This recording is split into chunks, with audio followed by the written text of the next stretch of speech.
करमाळा माढा विधानसभा मतदारसंघाच्या निमित्तानं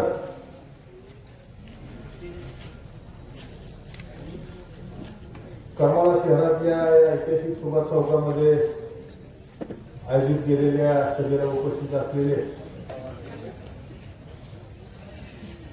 आपल्या सर्वांचे उमेदवार प्राध्यापक रामदास बोरकर, व्यासपीठावर उपस्थित असलेले सोलापूर जिल्हा स्वाभिमानी शेतकरी संघटनेचे जिल्ह्याचे अध्यक्ष आमचे चळवळीतील सहकारी शिवाजीभाऊ पाटील, त्यांचे सर्व सहकारी, आदिनाथ सहकारी साखर कारखान्याचे माजी संचालक, आमचे राजकीय सहकारी दादासाहेब जगताप सर, व्यासपीठावर उपस्थित असलेले सर्व पदाधिकारी, उपस्थित बंधू भगिनी आणि युवक मित्रांनो,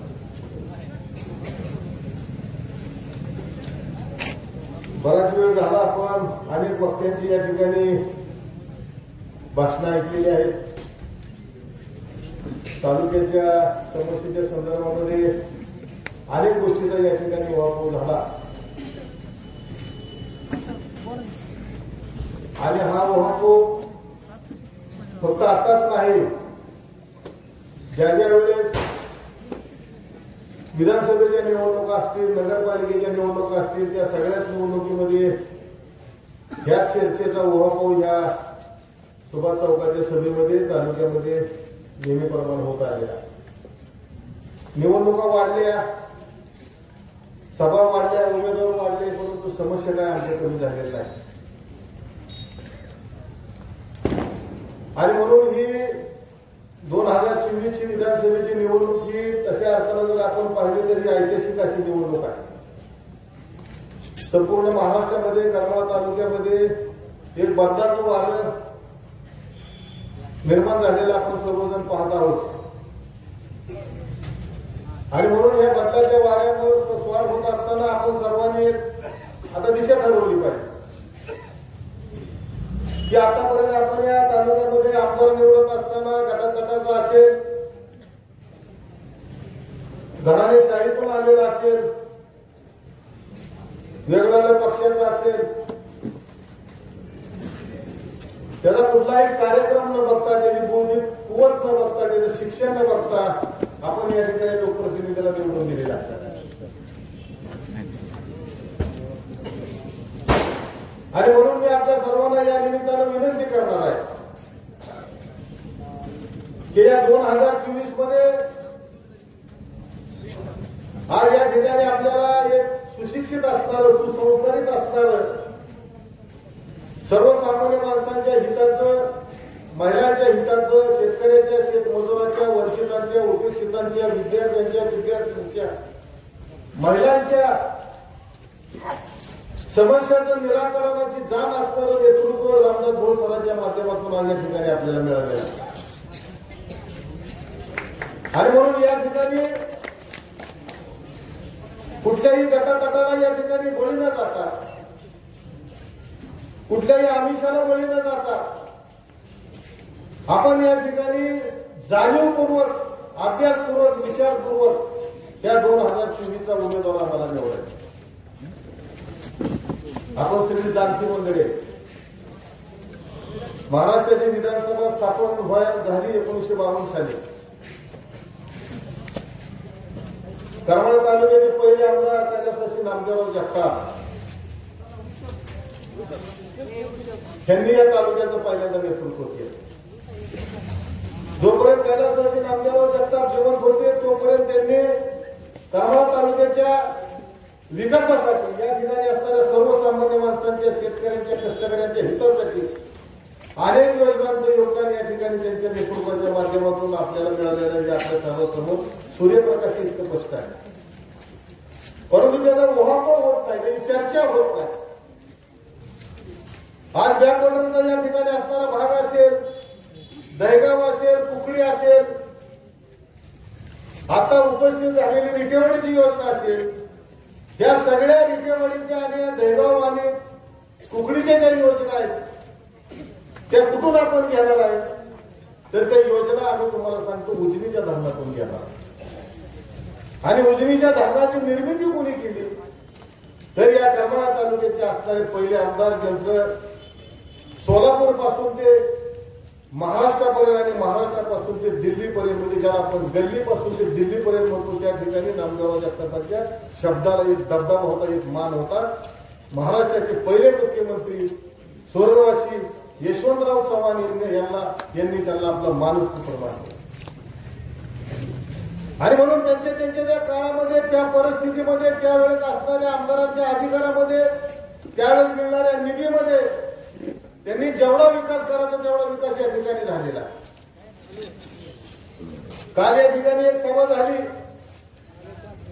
या सभेमध्ये शिक्षणाच्या संदर्भामध्ये या ठिकाणी बोलले गेले की या ठिकाणी शिक्षणाची सोय नाही. या ठिकाणी घुमरे सर उपस्थित होते. त्यांच्याकडे बघून सांगितलं की काकांची संस्था आहे, तिथं फक्त शिक्षण मिळलं जाते. आज तुझी काकांची संस्था काकांनी उभं केली का? ती कैलासवासी नामदेवराव जगतापांनी उभी केलेली संस्था आहे. शेतकऱ्याच्या पैशातून, स्वतःच्या कष्टातून उभी केलेली संस्था. तुम्हाला सांगतो विलासराव घुमरे सरांनी हल्ली का उभा केली? हल्ली का उभा केली? दिगंबरानं त्या ठिकाणी निर्माण केलेला दिगंबर वागल नावाचा पंप हल्लाय का उभा केलाय? जीवनला भारत विद्यालय, तुम्हाला सांगतो मुना कदम नावाच्या एका सामान्य माणसाने त्या ठिकाणी रक्ताचं पाणी करून पाय हिडून, तुम्हाला सांगतो खळ्यावर जवऱ्या मागून त्या ठिकाणी वसतिगृहात पोरं आणली, गरिबाची पोरं आणली, शिक्षणाची संस्था त्या ठिकाणी उभा केली आणि त्या ठिकाणी अधिकार निर्माण करण्याचा कारखाना केला. ते भारत विद्यालय तुम्हाला सांगतो नारायणाबाने उभा केले का हाणलंय? मग असे तुम्हाला सांगतो असणाऱ्या संस्था हाणणारी माणसं जे उभा करू शकत नाही, ते निर्माण करू शकत नाहीत, आणि त्यांना जर आम्ही तुम्हाला सांगतो तालुक्याचा आमदार म्हणून जर निवडून देत असेल तर मला सांगा येडं ते आहेत का? असं नाही. तिथं अनेक गोष्टीचा उहापोह झाला. करमाळा तालुक्यातल्या सगळ्या सभा शेवटच्या या चौकामध्ये होतात आणि इथूनच तुम्हाला सांगतो निवडणुकीचा टर्निंग पॉइंट ठरला जातो. अजून 2 उमेदवारांच्या सभा होणार आहे. उद्या भाऊची सभा होणार आहे, परवा दिवशी मामाची सभा होणार आहे. सभेमध्ये चाललेले विचार, सभेमध्ये मांडलेले विचार, सभेमध्ये मांडलेल्या समस्या, लोकांसाठी होत असणारी कामं, त्यांची होत असणारी हाल अपेक्षा, ही सभेबद्दल तुम्हाला सांगतो प्रामुख्याने मांडली आहे. विधानसभेची निवडणूक आहे, ग्रामपंचायतीची निवडणूक नाही. या निवडणुकीमध्ये या तालुक्यातल्या असणाऱ्या समस्येवर चर्चा झाली पाहिजे. विद्यार्थ्यांच्या शिक्षणावर या ठिकाणी चर्चा झाली पाहिजे. त्याच्या रोजगारावर या ठिकाणी चर्चा झाली पाहिजे. महिलांच्या सुरक्षेवर चर्चा झाली पाहिजे. या ठिकाणी असणाऱ्या दिनदुबळ्यांच्या कामावर या ठिकाणी चर्चा झाली पाहिजे. परंतु ते चर्चा होत नाही. सभेमध्ये तुम्हाला सांगतो सगळ्या चर्चा होतात. आणि म्हणून या ठिकाणी मी आपल्या सर्वांना विनंती करणार आहे की आता चर्चेवर लक्ष ठेवा, जाहीरनाम्यावर लक्ष ठेवा. मागच्या वेळेला तुम्हाला सांगतो उमेदवार निवडून आले, त्यांनी सांगितलं की मी करमाळ्यामध्ये सूतगिरणी काढतो, गारमेंट अपार्टमेंट्स या ठिकाणी काढतो, हजारो कोणाच्या हाताला नोकरी मिळून देतो. या ठिकाणी तुम्हाला सांगतो सूतगिरणी झाली. या ठिकाणी त्या ठिकाणी बगरे कोण आहे?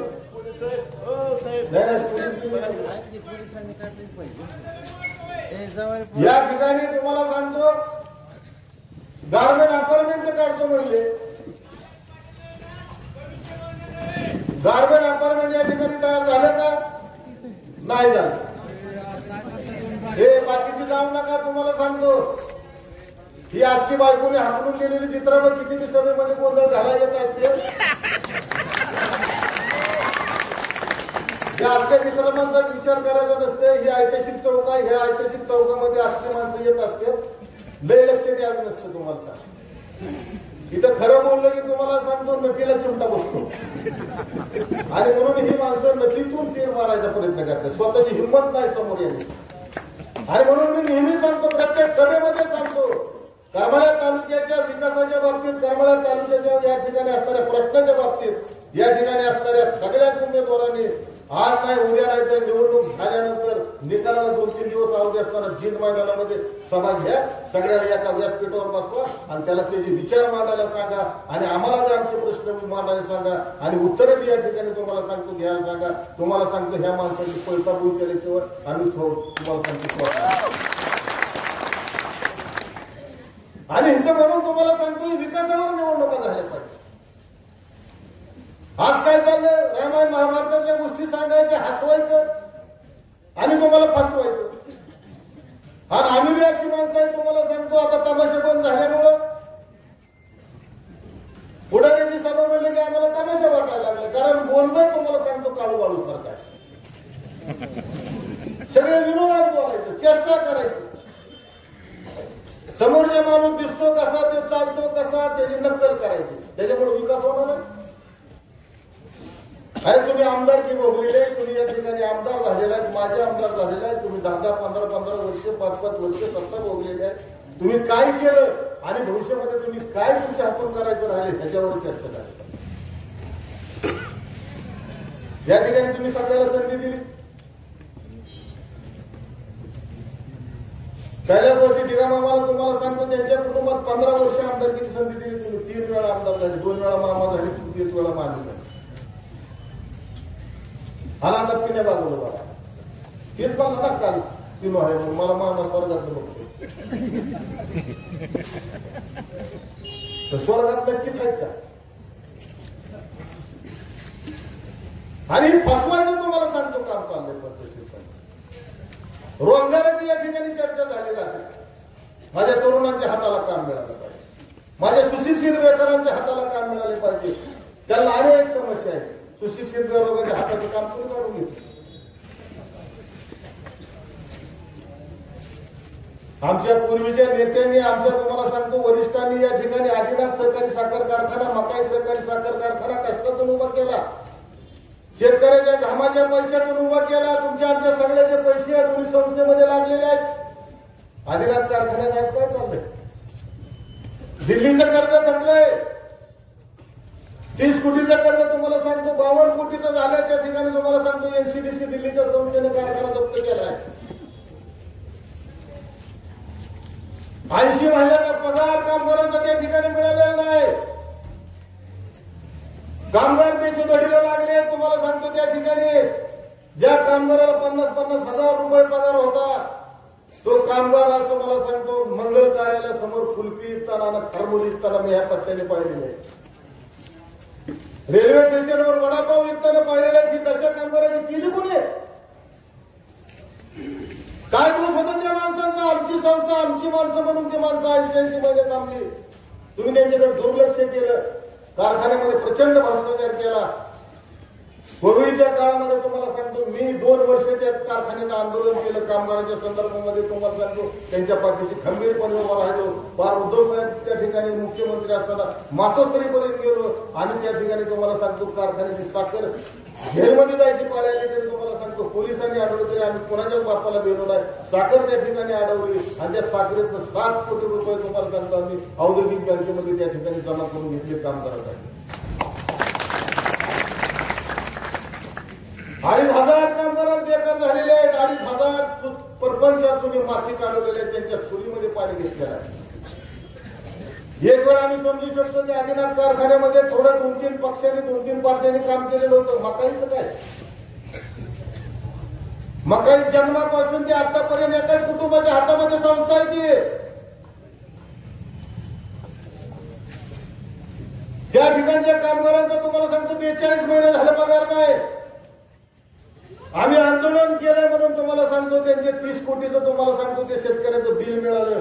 बोंब आंदोलन केलं, चप्पल मारो आंदोलन केलं. तुम्हाला सांगतो ती सगळ्या माणसाला माहिती आहे आम्ही काय काय करतो. आणि त्याच्यावर तुम्हाला सांगतो म्हणून त्यांचे ते 36 कोटी रुपये तुम्हाला सांगतो व्याजासकट आम्हाला मिळवण्याचं त्या ठिकाणी यश मिळालं. आणि कशासाठी?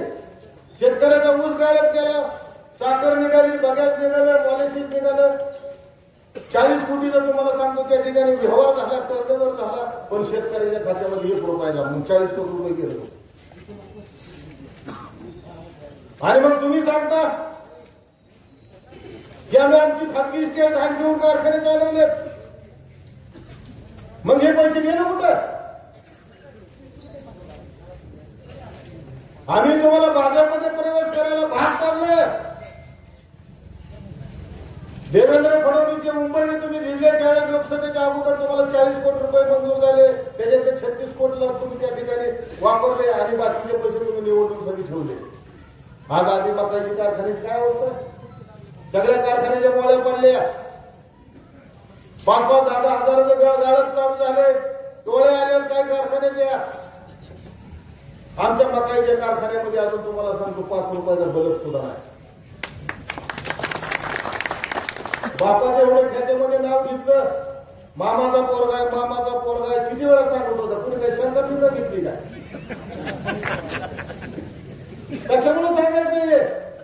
आणि डीएनए करा, डीएनए करा, त्याचा अर्थ कळतो का? डीएनए म्हणजे काय, खरं आहे का खोटं आहे म्हणजे ते करायचं काय सांगायला लागले? अरे मतासाठी इतक्या बी खालच्या खराला जाऊ नका. त्या बापाचं नाव घेऊन तुम्ही मत मागता, त्या बापाच्या नावावर तुम्हाला सांगतो तुम्ही तुमचा प्रपंच चालवता. त्या बापाचा पुतळा कारखान्याच्या पैशाने मकावर उभा केला, त्या कारखान्याच्या मामाच्या पुतळ्यावर एक साधा बल्ब सुद्धा नाही तुम्हाला, अंधारामध्ये मामा तिथे बसला. कधीतरी तुम्हाला सांगतो आमची सभा झाल्यावर बल्ब लावला असेल, पण आज एक जणांनी सांगितलं अण्णा पुतळा अंधारातच आहे. मग कदाचित मामाचा आत्मा तिथे भटकत असेल आणि ती म्हणत असेल की माझ्यावर उजेड का दिसतो सगळा तालुका तुम्ही अंधारात घालवला, म्हणून मामा स्वतःच बल्ब फोडतात. आणि तुम्ही रोजगाराची भाषा करता. उद्योग मंत्री आणला, तुम्ही उद्योग मंत्री आणला. एमआयडीसी झालेले 29 वर्ष झाले, कैलासवासी रावसाहेब पाटलाच्या काळामध्ये एमआयडीसी झाले, भाऊच्या काळामध्ये पैसे मिळाले. अजून त्या ठिकाणी तुम्हाला सांगतो कुठलाही उद्योग आलेला नाही. उद्योग कसा येतो? उद्योग आणण्यासाठी उद्योगपतीची भेट घ्यावी लागते, उद्योग मंत्र्याची नाही, हे ध्यानात ठेवा. उद्योग मंत्री फक्त सही करतो. उद्योग आणायचे असेल तर उद्योगपतीला भेटलं पाहिजे आणि उद्योगपतीकडे भेटायच्यात असताना आपल्याला उद्योगपतीबरोबर बोलण्याची अक्कल मिळाली पाहिजे. त्याच्यासाठी शिक्षण असतं पाहिजे. तिथं गेल्यावर तुम्ही जर म्हणला, तुम्ही जर तिथं समजा 50 कोटीचा प्रोजेक्ट आणला तर माझं टक्केवारी किती, असं जर म्हणलं तर कोणता उद्योगपती करण्याला झक मारेल. आणि म्हणून त्याच्यासाठी तुम्हाला सांगतो बुद्धिमत्ता असणारा, शिक्षण असणारा, एमएससी झालेला माणूस. अशी माणसं जर त्या ठिकाणी विधानसभेमध्ये गेल्यानंतर उद्योग मंत्र्याला बाजूला सारून ही उद्योगपतीकडे जातील आणि सांगतील, इंग्लिशमध्ये बोलतील की असं असं करावं लागेल, तसं तसं करावं लागेल, मी तुम्हाला वीज, पाणी, रस्ते, बाकीच्या सगळ्या सुविधा त्या ठिकाणी देतो. मी सुद्धा एक छोटासा उद्योगपती आहे, माझी सुद्धा 1000 कोटी संस्था या ठिकाणी मी शिक्षण शैक्षणिक संस्थेच्या माध्यमातून गुंतवणूक आहे. माझा महिन्याचा टर्नओव्हर 2 कोटी रुपयाचा आहे. त्याच्यामुळे उद्योगपती हल्ला म्हणणारे सगळं अंदर आलं. ही जर गुडगं तिथं गेलं तर ते पहिलं असं बघून त्याला काय आपल्याला काय मिळत नाही. सीसीटीव्हीमध्ये बघितलं की ही करमाळ्याचा गुडगा आलाय, तिथे मंत्र्याला तिकडे गेल्यावर काय प्रत्येक ठिकाणी नोकऱ्या, माझी 50 पोर घेतली पाहिजे, माझी इथं माझ्या 100 पोरांना इथं काम केलं पाहिजे, रस्त्याचं टेंडर मला आधी मिळालं पाहिजे, कंपनी उभारायची, बांधकाम माझ्या माणसाला मिळालं. कसा उद्योगपती येईल इथं? ही उदासीनता तुम्हाला सांगतो त्यांची नाही, आमची आहे. आम्हाला कळलं पाहिजे. पाण्याचा प्रश्न निघाला, पिण्याच्या पाण्याचा प्रश्न निघाला. कुणी पाजलं करमाळ्याला पाणी? करमाळ्यात पाण्याच्या समस्या आहेत, जरूर आहेत, त्या टेक्निकल अडचणी असतील, पाण्याच्या समस्या जरूर आहेत, पण पाणी कुणी आलं? सिनेचं पाणी तुम्हाला सांगतो या ठिकाणी कैलासवासी करमाळ्याला पाणी आणि दहेगावचं पाणी म्हणजे उजनीचं पाणी जेवणराव आमदार असताना करमाळ्याला मिळालं आणि तेच पाणी पिण्यात उपयाला. आणि ते सांगतो की मी एका कुठल्या तरी सिद्धार्थनगर मध्ये काल गेलो, तिथं बाया बावळा आले आणि त्यांनी सांगितलं साहेब म्हणजे पायावर पाणी वाटायला नाही, लई समस्या चालली, नाही तर पाणी म्हणजे इतके लायक आहे काय पाणी ओतून घ्यायची पायावर? आणि आता आपल्या लायकीची माणसं राहिल्यात का कुणी आता तुम्हाला सांगतो महिला म्हणजे ह्याच्या खरजुल्या पायावर पाणी वाटण्यापेक्षा एखाद्या कुत्र्याला पाजू पाणी पण ह्यांच्या पायावर, त्या लायकीचा पुढारी तालुक्यात राहिलेला नाहीये. ही काहीतरी बोलायचं म्हणून तुम्हाला सांगतो बोलायचं.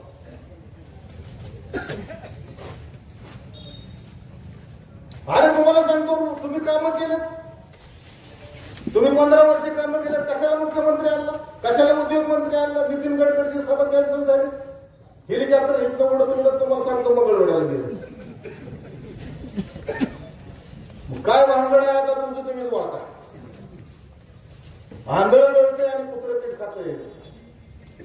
राजकारणामध्ये तुम्हाला सांगतो ह्या सगळ्या मंडळींनी धंदा मांडलाय, धंदा हे लक्षात ठेवा. सगळ्या सत्ता ह्यांनाच पाहिजे, आमदार हेच पाहिजेत, कारखान्याचे चेअरमन हेच पाहिजेत, गावचा सरपंच सुद्धा ह्यांचाच पाहिजे. नारायण आम्हाला जेवढच्या सरपंच पदासाठी माणूस दिसला नाही का, माणूस भेटला नाही का? एवढ्या 10-15 हजार लोकसंख्येमध्ये तुम्हाला सांगतो एक सुद्धा लायक माणूस नव्हता का तो जीवचं सरपंच पद बघत का कोरला त्या ठिकाणी. तुम्हाला सांगतो तुम्ही आमदार केलं, सरपंच केलं, तुमच्या पुतण्याला तुम्ही सभापती केलं, नवनी तालुक्यात माणसं. अरे काय चाललंय? दोन्ही कारखाने चेअरमन मामा मेल्यानंतर एकीकडे बहीण एकीकडे भाऊ, इरसलीने 2 कारखाने बंद केले. तो एक केला दिदी दुसरा करणार, त्यांच्या बापाचीच आहे ती संस्था. अरे लाजा वाटल्या पाहिजे तुम्हाला मतदानासाठी फिरायला. तुम्ही जर खरेच तुम्हाला सांगतो मामाच्या विचारधारेचे होता, मामाच्या पुण्याचे होता, तर तुम्ही ह्या निवडणुकीमध्ये 10-5 कोटी रुपये घालवण्याच्या ऐवजी काही करायचं होतं, एक संदेश काढायचा होता. तुम्ही निवडणुकीला उभा राहणार नाही, माझ्या बापानं उभं केलेला मकाई सहकारी साखर कारखाना हे माझ्यापेक्षा असलेले पैसे त्या कारखान्याला घाले आणि तुमचं ऊस गाळण्यासाठी कामगारांच्या चुली पेटवण्यासाठी मी प्रयत्न केले. करणार उद्याच्या विधानसभेला दुसरं मानणं त्याच्या पाठीशी उभं राहणार. पण ती मानसिकता नाही, तुम्ही सुधारला नाही पाहिजे. शिक्षणाची सुविधा करमाळा तालुक्यामध्ये कैलासवासी नामदेवराव जगतापांनी जी आणली त्याच्यापेक्षा कुठेही झालेली नाही. महात्मा गांधी सारखी एवढी इमारत बांधली. जिल्हा परिषदेचे अध्यक्ष झाले 1962ला. तुम्हाला सांगतो समोर दिसते इमारत 3 मजली इमारत आहे. तुम्हाला सांगतो आता या बाकीच्या इमारतीने झाकून गेली. याच गल्लीमध्ये 3 मजली इमारत आहे. जिल्हा परिषदेची इमारत अख्खी महाराष्ट्रात कुठत नाही. नामदेवराव जगतापांनी आहे. प्राथमिक शिक्षण मिळालं पाहिजे, माध्यमिक शिक्षण महात्मा गांधीला मिळालं पाहिजे आणि उच्च शिक्षण यशवंतराव चव्हाण महाविद्यालयात मिळालं पाहिजे. त्यानंतर शिक्षण संस्था कशासाठी काढायचं? नामदेवराव जगतापांना काढली होती ही गरीब पोरं करमाळ्यात आल्यानंतर ह्यांच्या भाकरी तुकड्याची सोय झाली पाहिजे, ह्यांच्या निवाऱ्याची सोय झाली पाहिजे. म्हणून महाराष्ट्रात नाही असं मोठं छत्रपती शिवाजी महाराजांच्या नावाचं वसतिगृह तुम्हाला सांगतो डेप्युटी कार्यालयाच्या शेजारी तुम्हाला सांगतो त्यांनी उभं केलं होतं. करमाळा तालुक्यात 250 पोरं त्या वसतिगृहामध्ये शिकत होती. ही विचारसरणी तुम्हाला सांगतो त्या माणसाची. त्याच्यानंतर तुम्हाला सांगतो काय शिक्षण संस्था आलं. मग आज हा माणूस तुम्हाला सांगतो इथं या पिढीला शिक्षित करण्यासाठी धडपडतो. आधी केलं आणि नंतर सांगितलं. त्या उजाड असणाऱ्या तुम्हाला सांगतो बिगोनच्या माळरानावर त्या ठिकाणी एवढं मोठं नंदनवन ठेवलं. आज त्या ठिकाणी 5 तास किती 6000 विद्यार्थी आहेत का? 5000 विद्यार्थी. शिक्षक किती स्टाफ सगळा 650 माणसं तिथं रोजगाराला आहे. आता इथं 25 एकर जमीन घेतली. 25 एकर जमीन घेतल्यानंतर तिथं त्यांचं नियोजन आहे की इथं 200 पोरं 200 मुलांना या ठिकाणी रोजगार मिळणार. हे विधानसभेच्या अगोदरचं नियोजन आहे. तुम्ही आशीर्वाद द्या नाही तर नका देऊ, पण तुम्हाला सांगतो त्या माणसाचं व्हिजन ठरलेलं आहे की ह्या तालुक्यामध्ये ज्या तडीत आपल्या कुटुंबामध्ये मी जन्माला आलो, गरीबाच्या शेतकऱ्याच्या कुटुंबामध्ये जन्माला आलो, माझी शिक्षणासाठी हेळसांड झाली, मला त्रास झाला, म्हणून माझ्या तालुक्यातल्या कुठल्याही पोराला विद्यार्थ्याला शिक्षणाचा त्रास होऊ नये म्हणून तुम्हाला सांगतो ह्या माणसाने हे व्रत तुम्हाला सांगतो घेतलेला. आणि म्हणून मी आपल्या सर्वांना या निमित्तानं बंधूंना विनंती करणार की आपण आता डोळसपणे ह्या सगळ्या गोष्टीकडे पाहिलं पाहिजे. आणि या ठिकाणी झोळ सरांची उमेदवारी ही आजकाल जाहीर झालेली नाही.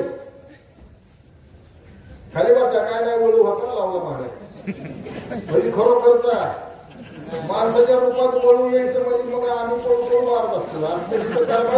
करमाळ्याच्या आजूबाजूला दादागिरी हा विषयच नाही. तुम्हाला दारू भोकून जातं कारण तुम्हाला सांगतो की बायकोने हाकलून गेल्या जा म्हणजे चौकात सभा आहे आम्हाला निवार झोपू दे सकाळी झोपायला जायचे ही असली मित्रांनो तुम्हाला सांगतो. घराला सुद्धा ताट देतात समाजाला तर देणारच की. त्यामुळे त्यांचं मनावर कवा घ्यायचं नसतं. ही असली सगळी माझ्या संघटनेत असतात म्हणून मला ह्यांचा अभिमान वाटतो. ही वातावरण तयार तरी करतात. आणि म्हणून या ठिकाणी तुम्हाला सांगतो ह्या माणसाची उमेदवारी आता जाहीर झालेली नाही. मकाई सहकारी साखर कारखाने निवडणूक लागली आणि सर माझ्याकडे आले आले आणि माझ्या ऑफिसमध्ये आल्यानंतर बसले, चहा पाणी झालं. मला म्हणले काय? मला म्हणले अण्णा मकाईची निवडणूक लागली, आपल्याला मकाईची निवडणूक लढवायची. आता मी जरा थोडा तसाच विभागला पाहुणा, विभागल्याच्या मुळावर उठलेलो. म्हणलं काय डाव फिर करतोय काय? म्हणलं शिकलेला आहे. म्हणलं आपण गंगूबाई नॉन मॅट्रिक त्याचं क्षेत्र वेगळंच असतंय ना. आम्ही लाल मार्केट गेलो ना, आम्ही कोणाच वापरला भेटणार नाही, पण शाळेत गेल्यावर आम्ही काय शिकवायचं? तिथं मास्तर ही आम्ही रोडवर, आम्ही इकडे रोडवर आम्ही मास्तर, शाळेत मास्तर नाही. म्हणजे आता असं असं अशी अशी परिस्थिती आहे, माझी इच्छा आहे निवडणूक लढवायची. दिलाच्या संदर्भात असं होते तसं होते. मी सांगितलं निवडणूक लढवू म्हणलं, पण नुसती निवडणूक लढवायची. कारण मी तुम्हाला सांगतो गेल्या 5, 7, 7, 8 वर्षापासून गटातटा नसलेला लागला. लई येण्याला बाधा नाही ना, येड्याला सुद्धा शहाणं बनावं लागते. आणि म्हणून ते तुम्हाला सांगतो की येड्याचं मालक बनण्यापेक्षा असल्या शहाण्याचं साखर झालेलं चांगलं. आणि म्हणून आम्ही तुम्हाला सांगतो की डोक्याचा विषय काढला होता, गट तट आमचं तमकं भांडवल नको म्हणलं. आता कटाळून मी त्याच भांडवलीत होतोच की. फार तुम्हाला सांगतो जीवावर बेतलो होतो. आज त्या घटनेला 24 वर्ष झाली, आमच्यावर जीवाला हल्ला झालेला 24 वर्ष झाली. ही अजून खून आहे तुम्हाला सांगेल. मी पदक असल्यासारखी निरोप आता तोंडावरच आहे मंदिर काय, ही सगळं तलवारीने फुटकं होतं माझं. आणि पाठीमध्ये तुम्हाला सांगतो 6 बॉक्स आहेत माझ्या गुप्त्या घातलेल्या पैलवानाने, अंगावर पडलो होतो ना. मी उपकार केलेला नाही, कर्तव्य केलं. मी पुणे गेजेटमध्ये त्या ठिकाणी गेलो होतो. माझ्या राजकारणाची जडणघडण काय कशी नामदेवराव जगतापांनी केलेलं. मी पोलीस भरती झालो होतो. मला साहेबांना सांगितलं अजिबात नाही तर तिकडे जाऊ नको म्हणजे, मला तुझी गरज आहे.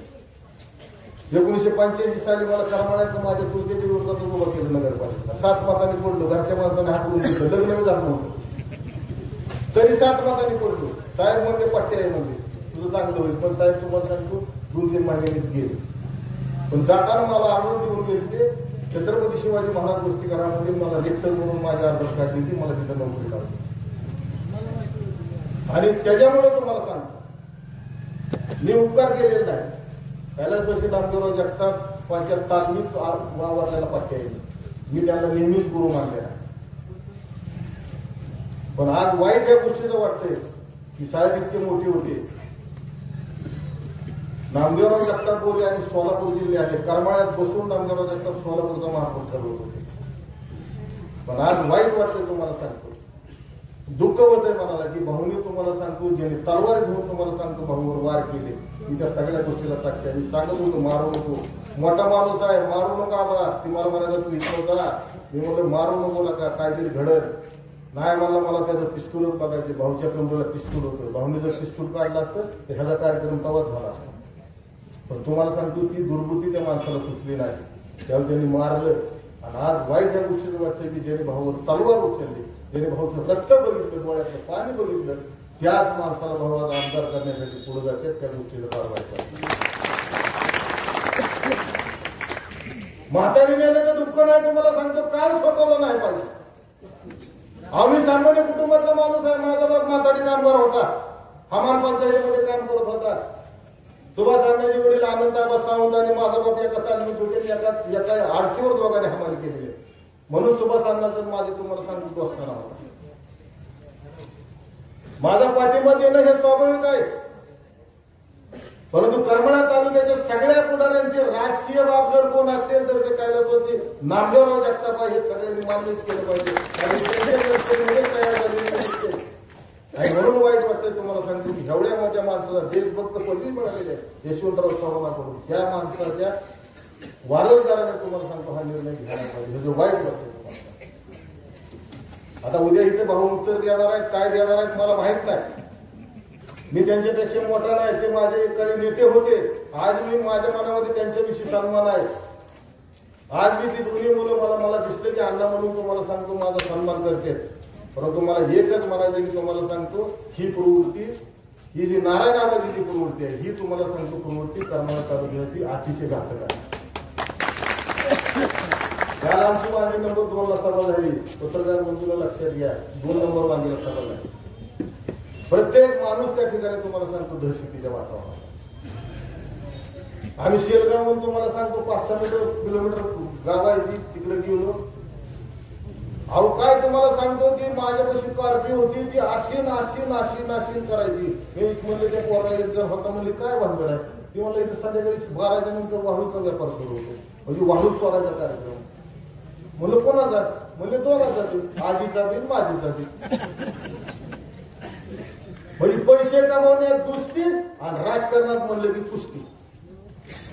आज त्या ठिकाणची रस्त्याची अशी अवस्था आहे की जर एखादा अटॅक आलेला माणूस जर तिथनं निघाला तर मी म्हणजे खात्रीपूर्वक सांगतो, वाईट वाटतं तुम्हाला सांगतो. एका किलोमीटर मध्ये जर ती माणूस नाही दागावला तर तुम्हाला सांगतो का, आमची एखादी माता भगिनी जर तुम्हाला सांगतो प्रस्तुत असतील, बरोबर असतील, तिला जर काळा सुरू झाली आणि तिला जर दवाखान्यात त्यांची पाळी आली तर काय खरं नाही तुम्हाला सांगतो. कुटुंबाचा जीव आणि कुटुंबाची तुम्हाला सांगतो जीवी सुद्धा तुम्हाला सांगतो नष्ट होण्याची शक्यता. म्हणजे सहन कशासाठी करायचं? काय आहे त्या परिसरामध्ये, काय दहशत आहे त्या परिसरामध्ये दिसतंय फक्त तुम्हाला सांगतो लांबून. कुंभेज फाटा त्या ठिकाणी सुधारला, बघितलं ना कुंभेज फाट्याची काय अवस्था आहे, कसं झालंय तिथे सुजलाम सुफलाम झाल्यासारखं झालंय. मांजरगाव कोकळ तिकडे जाणाऱ्या रस्त्याला तुम्हाला सांगतो असंख्य दुकानं झाली. तिकडचा भाग भरभराटीला आला, रस्ता तुम्हाला सांगतो हायवे सारखा दिसायला लागला. पण जीवर सारखं रेल्वेचं ठिकाण असणाऱ्या गावामध्ये तुम्हाला सांगतो भाकाच पडतो. कारण तिथं काय घ्यायचं म्हणलं तरी देणाऱ्याला बी तुम्हाला सांगतो दलाली द्यावं लागते आणि घेणाऱ्याला बी दलाली द्यावं लागते आणि सगळे दलाल तुम्हाला सांगतो त्यांचे. हे वास्तव आहे सगळं. पण हिमतीने कोण बोलत नाही. पण पट्ट्या तुम्हाला सांगतो त्या भागात गेल्यानंतर प्रत्येकाच्या नाकातली केस उपटून मी बोलतो की पुढे तरी तुम्ही हे करा. आम्ही छत्रपती शिवाजी महाराजांचं नाव घेतो, भगवा गाळ्यामध्ये टाकतो, कपाळाला लावतो, पण महाराजांनी जे काय सांगितलंय ते आम्ही अनुकरण करत नाही. त्याच्यामुळे आमची अवस्था आहे. आमच्या बायका सुद्धा आमच्याकडे अभिमानानं बघत नाही. नवरा आमचा भेकड आहे, नवरा आमचा भेकड आहे. मग कशाला गाड्या वाढवायच्यात, कशाला विषय वाढवायच्यात? अरे मरण ही प्रत्येकाला आहे. जन्माला आलेला प्रत्येक माणूस हा मरणार आहे. परंतु मरताना सुद्धा तुम्हाला सांगतो आपण कीर्ती करून लिहिलं पाहिजे. छत्रपती शिवाजी महाराजांचं आम्ही नाव घेतो, तुम्हाला सांगतो काय नैतिक अधिकार आहे मला छत्रपती शिवाजी महाराजांचं नाव घेण्याचा? महाराजांनी शून्यातून तुम्हाला सांगतो विश्व निर्माण केलं. जगाच्या पाठीवर असा राजाच नाही असा तुम्हाला सांगतो जगाचा इतिहास सांगतो. आणि त्या राजाचे वारसदार आम्ही, त्यांच्या विचाराचे वारसदार, त्यांच्या पुनीत स्पर्शानं पावन झालेल्या मातीत आम्ही निपजतो. आणि त्या महाराजांच्यासाठी जर तुम्हाला सांगतो आम्ही जर आमचं अस्तित्व तुम्हाला सांगतो पणाला लावायचा प्रयत्न करत नसतो, आमच्या भागाच्या विकासासाठी काय करत नसतो, तर काय अधिकार आहे आम्हाला यांची नावं देणार? काय सुद्धा तुम्हाला सांगतो नावं ठेवू काय घ्यायची नाही काय. आणि म्हणून मी आपल्या सर्वांना बंधूला विनंती करतो की आता जागरूकपणे तुम्हाला सांगतो, जाणीवपूर्वक तुम्हाला सांगतो माणसं निवडली पाहिजे. बाद झाला तुम्हाला सांगतो लय राजकारणाचा खेळ झाला. अहो लोकशाहीचा उत्सव म्हणतो आम्ही. काय या लोकशाहीच्या उत्सवामध्ये कसली लोकशाही? डॉक्टर बाबासाहेब आंबेडकरांनी संविधान नेलं. संविधानामध्ये तुम्हाला मताचा, एका मताचा अधिकार दिला. या देशामध्ये असणाऱ्या टाटा, बिर्ला, अदानी, अंबानीला सुद्धा एकाच मताचा अधिकार आहे. इथं बसलेल्या तुमच्या आमच्या सगळ्या सारख्याला एकाच मताचा अधिकार आहे. या देशाचे पंतप्रधान अटल बिहारी वाजपेयी सुद्धा एका मतानं पंतप्रधानाच्या खुर्चीवर खाली बसून तुम्हाला सांगतो घरी गेले. तेवढी किंमत, तेवढी ताकद तुमच्या मतामध्ये आहे. परंतु तुम्हाला सांगतो आम्हाला ते भानच नाही, जाणच नाही. आज रात्रभर तुम्हाला सांगतो सभा चालल्यात, रात्रभर तुम्हाला सांगतो गाठीपिटी चालल्यात. सगळी घेतात म्हणून आम्ही तुम्हाला सांगतो 10च्या पुढे जातो गाठीपिटी घ्यायला. घेतल्या पाहिजे ना. कोणा लोक म्हणायचे ती आज तुम्ही आला नाही, एक तरी तर आहे का? आता 2 दिवस कत्तलगी राहत आहे. आता माणसं झोपतच नाही. तुम्हाला सांगतो झोपला तरी तुम्हाला सांगतो दरवाजा उघडा आणि उमऱ्याला उसर. हट वाजलं गेलं की उठणार, कुत्र बघलं की उठणार. आलं बाबा काहीतरी, आलं बाबा काहीतरी. अरे काय जन्माला जाणार आहे, जन्माला जाणार आहे का? हे अनमोल मत आहे. ह्याच्यातून तुम्हाला सांगतो आमच्या विकासाचं, आमच्या सुरक्षा करणारं नेतृत्व आम्हाला उभं आहे. महिलांची सुरक्षा करणारं नेतृत्व आम्हाला उभं आहे. हे नेतृत्व जर तुम्हाला सांगतो आम्ही उभं करू शकत नसतो, आम्ही जर तुम्हाला सांगतो विकतच जात असेल तर मग मला सांगा मग घ्या लोकशाहीचा उत्सव कशाचे म्हणायचे? लोकशाहीचं पालन कुठं होतं? आता ही माणसं रात्रंदिवस करायला लागली. आता उद्या पवार साहेबांची सभा आहे, अजून कोणाची सभा होतील, म्हणजे लक्ष्मण ढोबळे आले, अनेक मोठे मोठे नेते आले, रोहितदादा पवार येतात. अरे कशासाठी माणसं? मोहिते पाटलांनी तर विडाच उचललाय. की ह्याला निवडूनच आणायचं. आता ठरवलं तर घ्या लोकांनी, काय करायचं. पण एक तुम्ही ध्यानात घेतलं पाहिजे, लोकसभेला तुम्ही उभा राहिला त्यावेळेस सुद्धा आम्ही तुम्हाला मदत केली, भैयासाहेब आम्ही तुम्हाला मतदान केलं. आम्हाला ह्यांच्या नादी लागायचं नव्हतं म्हणून आम्ही समांतर प्रचार यंत्रणा काढली. त्या नालबर्ग मंगल कार्यालयामध्ये 5-7 हजार लोकांचं जेवण केलं. त्या ठिकाणी तुम्हाला सांगतो आम्ही सभा घेतली आणि तिथं पाठिंबा जाहीर केला आणि सगळ्या तालुक्यात जिथं जिथं शक्य होईल 2-4 दिवसात त्या ठिकाणी तुम्हाला सांगतो आम्ही या इंडिया आघाडीची सगळी लोक घेऊन फिरलो. मी सर सगळीकडे फिरलो. त्या सगळ्या प्रचार यंत्रणेचा खर्च ह्या माणसाने द्या. पण बाह्यासाहेबांनी विचारायचं होतं की सर तुमचं काय म्हणणं आहे. त्यांनी विचारायचं होतं सर तुमचं शिक्षण किती, आबा तुमचं शिक्षण किती, याला झाली तलब झाली की जरा दुसऱ्याला होत्या. अविधा आपल्या बापाची मस्जिदारी आहे काही वाजता हाताने मिळालंय काही. पण आम्ही चुकतोय, दोष त्यांचा नाही. मला चीड येत नाही हा माझा गुन्हा. सांगू कोणा मी सांगू कोणा चिडच आहे ना. आम्हाला चिडच आहे ना. चीड निर्माण झाली पाहिजे. तुम्हाला सांगतो चीड निर्माण झाली पाहिजे. आणि चीड का निर्माण होत नाही. हा मी भाऊ समान, मी आबा समान, मी मामाचा माणूस, मी भैयाचा माणूस, मी बागलाचा माणूस. मला तुम्हाला बाप आहे, त्या बापाने तुम्हाला जन्म दिला, त्या बापाने तुम्हाला इस्टेट दिली, तुम्हाला घर दिले, जमीन दिली, पैसा दिला. तुम्ही त्याचं नाव घेता मी त्याला मला जन्म दिला का त्याने. हे पाहिजे तर ही गुलामगिरी तुम्हाला सांगतो आमच्या डोक्यातलं जायला. ही गुलामगिरी जायला आणि त्या गुलामगिरीमुळे तुम्हाला सांगतो नाहीला जाणे आम्ही मत देतो. आता सगळी बायका पोरं आमची तमची सगळी हिंडायला आले. कधी नाही ते तुम्हाला सांगतो म्हणजे महिला पुढाऱ्यांच्या बायका तुम्हाला सांगतो प्रचारात खेळायला लागल्या. ही आमची पुढची फिरती माया तुम्हाला सांगतो हा विषय नाही. ती काय पुढारी फिरणार नाही, ती नवऱ्याच्या मदतीसाठी फिरते. बाकीचे तुम्हाला सांगतो खाण्याची काय गरज लागते तुम्हाला. घरातल्या बाया सुद्धा आणायची. कुठं कमी पडलाय तुम्ही. कमी का कुठे कमी पडला तुम्ही. अहो जिथं पुरुष कमी पडतो तिथं तुम्हाला सांगतो त्याला बाईची साथ घ्यावी लागते. मग हे नक्की कमी पडलेले आहेत. मग ही अशी कमी असताना माणसाला तुम्ही पुन्हा तुम्हाला सांगतो आम्ही लोकांनी घेणार आहे. ह्याचा मी हिशोब घ्या निमित्तानं तुम्हाला सांगतो आम्ही सर्वांनी मानणार. म्हणून माझे हात जोडून मिळवते. आमच्या विसरा प्रचंड झाले. तुम्ही सगळ्यांनी लय सहकार्य केले. थोड्या दिवसामध्ये तुम्हाला सांगतो हा माणूस आमच्या माया भगिनीच्या तुम्हाला सांगतो चुलीपर्यंत पोहोचला. आज भाकर करताना सुद्धा मायाला ध्यान येते की रामदास आहे का. ह्याच रामदासने आम्हाला देवीचं दर्शन घडवलं. म्हातारा माणूस पारावर बसताना म्हणतोय का पारावर बसताना बोलायला लागत होतं रामदास सरनी बाकडे दिले. ह्योच आहे का रामदास सर. ह्योच रिक्षा घेऊन उभा राहायचा. शाळेची पोरं रिक्षा करतायचा मला प्लॅन दिले. ह्योच रामदास सर का ह्यालाच मतदान करायचंय. शिकलेली पोरं म्हणतात का हीच रामदास सर आहे आपल्या जवळच्या गावामध्ये संस्था उभा करतो. लहान मुली म्हणते शिकलेल्या पुरी म्हणते की आता माझी शिक्षणाची हेळसांड होणार नाही. माझा आईबाप मला आता पैशामुळे आणि लांब जाऊन शिक्षण घेण्याच्या भीतीमुळे मला आता भीती राहणार नाही. रामदास सर या ठिकाणी संस्था उभी करतोय. मला शिक्षण त्या ठिकाणी द्यावं लागेल. हव्या माणसाने किती परिस्थिती केली. जीवरला सुद्धा किती एकर जमीन घेतली होती सर. जीवरला किती एकर जमीन घेतली.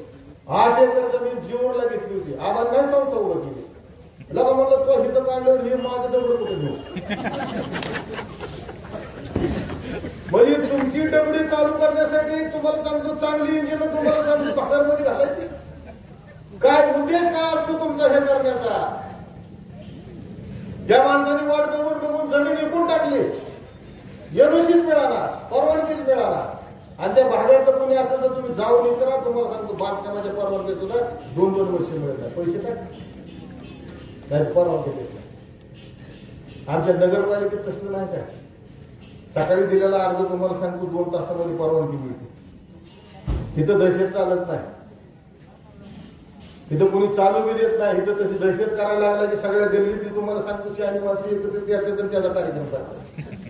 तिथं चालत नाही. आणि म्हणून मी आपल्या सर्वांना विनंती करणार आहे. राग माझा तुम्हाला सांगतो व्यक्तीशी नाही त्याच्या प्रवृत्तीशी राग आहे. प्रवृत्ती वाईट आहे. आणि म्हणून आम्ही हिमतीनं बाहेर आलं पाहिजे. आम्ही हिमतीनं मतदान केलं पाहिजे. काय होणार आहे होऊन काय होणार आहे. बरं परिस्थिती अशी तुम्हाला सांगतो खेड्यापाड्यात गेले तर माणसं आम्हाला भेटतात म्हणतात आम्ही हाय बघा तुमच्या पैसे पण त्याला दबाव आहे. लोक खातो तुझं राहतो घरात पण कोणाचा दबाव आहे. आणि कुणी कोणाला पाठवली चटणी देत नाही लागणार तरी दबाव आहे कवर दबाव कवर. बरं हिंमत अशी प्रक्रिया आहे तुम्हाला सांगतो. त्या पीटी पशी गेल्यानंतर ती काय म्हणते त्याला ईव्हीएम मशीन तिथे गेल्यानंतर आपण काय करतो हे तुम्हाला सांगतो. आपल्या बायकोला माहित नसतं आणि बायकोने कुणाला मत दिलं हे तुम्हाला सांगतो नवऱ्याला माहित नसतं. तो मत सांगत येतो त्यांनी इशारा घेतलेला असतो ते सांगतो बरं का हे ध्यानात राहणार नाही ह्या नंबरला त्या नंबरला तिची नास आहे ती म्हणते होय म्हणते होय बोलते तू काय तू खाल्लाय मला माहिती आहे मी तुझाच कार्यक्रम करते. गेली की तिला जी पाहिजे ती करते नाही तर तुम्हाला सांगतो मोठा दाबते. पण ह्या माणसाच्या बाबतीत असं घडणार आहे तुम्हाला सांगतो. कुणी किती काय सांगितलं तरी जे 18,000 बायकांना ह्या माणसाने तुम्हाला सांगतो लक्झरी बस एसटी नाही बंद पडते एसटी आहे. आमचा नाना बसला इथं बोलत एकटाच बांधतोय त्या इष्टांसाठी रोज त्याची बातमी असते इथे इष्टी बंद पडली तिथे इष्टी बंद पडली तिथे इष्टी बंद पडली. पण तो लिहायचं काय सोडा ना आणि त्यांच्या बंद काय व्हायचं राहणार. आणि आमदार नाही तुम्हाला सांगतो नवीन एसटी काय राजधानी इथं घेऊन यायला. त्याच्यामुळे सर आता इष्टीचं स्टँड तुम्ही साफ केलं आता इष्टीने नवीन आणायची जबाबदारी बहुतेक देवाने तुमच्याकडे टाकली. त्याच्यामुळे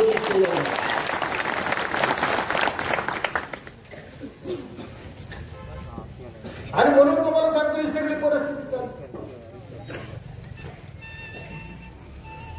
त्याच्यामुळे बंधूंना भीती मनातली घालवा नाहीतर येणारा काळ तुम्हाला सांगतो लय वाईट आहे. आज परिस्थिती वाईट झाली. या महाराष्ट्रामध्ये 6 कोटी जनतेपैकी 12 कोटी जनतेपैकी 6 कोटी समाज महाराष्ट्राचा समाज आहे. आज काय प्रस्थापित 150-200 घराणी जर सोडली तर तुम्हाला सांगतो सगळा विस्थापित मराठा तुम्हाला सांगतो जर मराठा उघडा बोडका झालेला आहे. म्हणून त्याला आरक्षणाची गरज नाही. म्हणून जाणवे दादा त्या ठिकाणी तुम्हाला सांगतो स्वतःच्या जीवाचा स्वतःच्या शरीराचा आवडीचा त्या माणसानं खुळखुळा करून टाकलाय. खुळखुळा करून टाकलाय. बसताना त्रास होतोय उठताना त्रास होतोय चालताना त्रास होतोय बोलताना त्रास होतोय. काय काय वेदना होत असतील की त्या बिचाऱ्याला माहित. पण समाजासाठी त्यांनी जीव द्यायचं तुम्हाला सांगतो ठरवलं. ही वेळ काय म्हणून मराठा आरक्षणाचं समर्थन तुम्हाला सांगतो मी करतो. आणि ज्या बी माणसाने ज्या वेळेस जाणगे बोलवलं ज्या वेळेस 200चे पास असेल 400चे पास असेल मुंबईला त्या ठिकाणी आंदोलन असेल त्या दत्तकडेवर तुम्हाला सांगतो 50 बाया त्या ठिकाणी बेसन भाकर करायला 8 दिवस होत्या. आणि सोलापूरून इकडे लोंढा जाणारा लोंढा तिथं मुक्काम करायचा भाकरी खायचा आणि तृप्तीचं ढेकर घेऊन त्या ठिकाणी जायचा आशीर्वाद द्यायचा विचारा तुझं चांगलं होतं. ह्या माणसं कोणी आली नाही. आरक्षणासाठी कुठल्या आमदारानं तुम्हाला सांगतो पाठिंबा दिला नाही राजीनामा दिला नाही. उमेदवारी जाहीर झाले की तुम्हाला सांगतो एकामागे एक तिघं तिथं पुचली आम्हाला पाठिंबा द्या हाय का नाही. नाक गेलं तरी भोकशी आधी किती बिल लागले म्हणायची ही सगळी माणसं. आणि म्हणून ही सगळी अवस्था तुम्हाला सांगतो जर बदलायची असेल अजून 3 मिनिटं टाइम आहे. 3 मिनिटं टाइम आहे. माझं घड्याळ मी माझ्या घड्याळ झाला कोणा दाखल तर माझ्यावर होईल. मी तुम्हाला जेलमध्ये जाऊ त्यामुळे मी तुम्हाला या ठिकाणी विनंती करणार आहे ज्या माणसाने तुम्हाला सांगतो मराठा आरक्षणासाठी फुल नाही फुलाची पाकळी मदत केलेली आहे त्या मराठ्यांना मी या ठिकाणी बांधवून विनंती करणार आहे की त्या ठिकाणी मराठा आरक्षण जर मिळवायचं असेल तर तिथं तुम्हाला सांगतो नुसता जातीचा माणूस जाऊन उपयोग नाही. तुम्हाला सांगतो तो मातीत निर्माण झालेला माणूस असला पाहिजे त्याला तुमची असली पाहिजे आणि त्याला आरक्षणाचं काहीतरी कळलं पाहिजे त्याला जीआर कळला पाहिजे आरक्षण कळलं पाहिजे कसं दिलं ते कळलं पाहिजे. विधानसभेमध्ये त्या माणसाने त्या ठिकाणी बांधलं पाहिजे. म्हणून तुम्हाला सांगतो रेल्वेत बसू नका विमानात बसू नका हेलिकॉप्टर मध्ये बसू नका फॉर्च्युनर मध्ये बसू नका. तुम्हाला सांगतो ही बिचारा स्वभावाने दिसतोय तसंच आहे आणि मनाने बी तसंच आहे. आणि हे जी रिक्षा मी तुम्हाला सांगतो सगळ्यात गरीब चिन्ह आहे. तुम्ही रस्त्याने तुम्हाला हात करावं ती थांबते दोघांना उचलावं उचलून तिकडे घेता येते तसं ही माणूस आहे तुम्हाला सांगतो. आणि विकासाची हमी मी ह्या माणसाची घेऊ शकतो. उद्या तुम्हाला सांगतो ही माणूस आमदार झाल्यानंतर हा माणूस तुम्हाला सांगतो करमाळ्यातच बंगला बांधून राहणार आणि 24 तास तुम्हाला तुमची सेवा करणार. म्हणून ह्यांच्या रिक्षेमध्ये बसण्यासाठी तुम्ही त्यांना आशीर्वाद द्या एवढीच या ठिकाणी विनंती करतो. 1 मिनिट राहिला तरी तुम्हाला सांगतो आचारसंहितेचा भंग होऊ नये म्हणून या ठिकाणी माझे 2 शब्द संपवतो. धन्यवाद.